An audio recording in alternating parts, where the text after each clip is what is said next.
Many people wrestle with the feelings of failure, the most dangerous being doubtful thoughts about themselves. I believe it is nearly impossible for any person to believe he is a failure and succeed at the same time. Instead, you have to meet failure with the right attitude and determine to fail forward. Today, I want to give you 7 abilities needed to fail forward. The first one is this: reject rejection. Author James Allen says this: a man is literally what he thinks, his character being the complete sum of all his thoughts. That's why it's important to make sure your thinking is on the right track. People who don't give up keep trying because they don't base their self-worth on their performance. Instead, they have an internally based self-image. Rather than saying, I am a failure, they say, hey, I missed that one, or hey, I made a mistake. Number 2, see failure as temporary. People who personalize failure see a problem as a hole they're permanently stuck in. But achievers see any predicament as temporary. For example, take the case of the United States President, Harry S. Truman. You see, back in 1922, he was 38 years old, in debt, and out of work.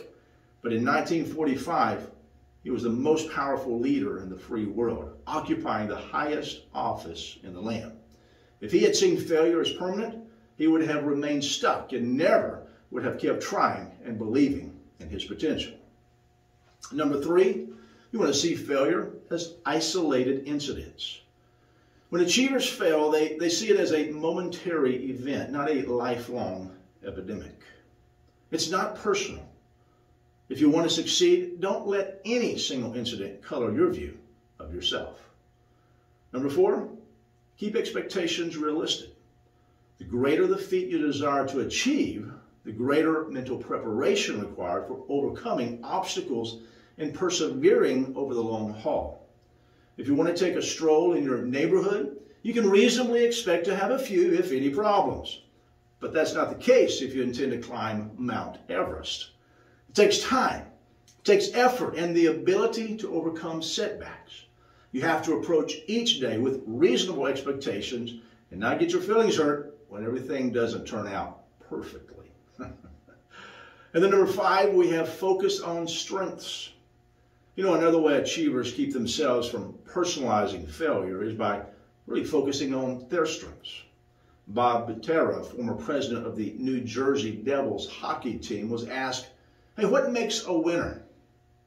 He answered this way: what distinguishes winners from losers is that winners concentrate at all times on what they can do, not on what they can't do. If a guy is a great shooter, but not a great skater, we tell him to think only about the shot. Just take the shot. Never about some other guy out skating him. The ideal is to remember your successes. How about number 6? Vary approaches to achievement. Now, in The Psychology of Achievement, Brian Tracy writes about 4 millionaires who made their fortunes by the age of 35.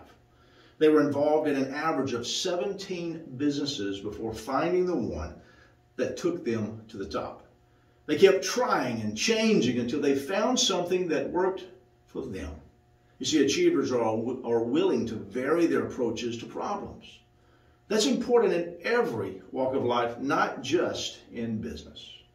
And lastly, number 7, on these 7 abilities needed to fail forward, number 7 is this: bounce back. All achievers have in common the ability to bounce back after an error or mistake or a failure. You see, achievers are able to keep moving forward no matter what happens. And that's made possible because they remember that failure does not make them failures. No one should take mistakes personally. That's the best way to pick yourself up after failure and continue with a positive attitude. Once you do that, you're ready for success.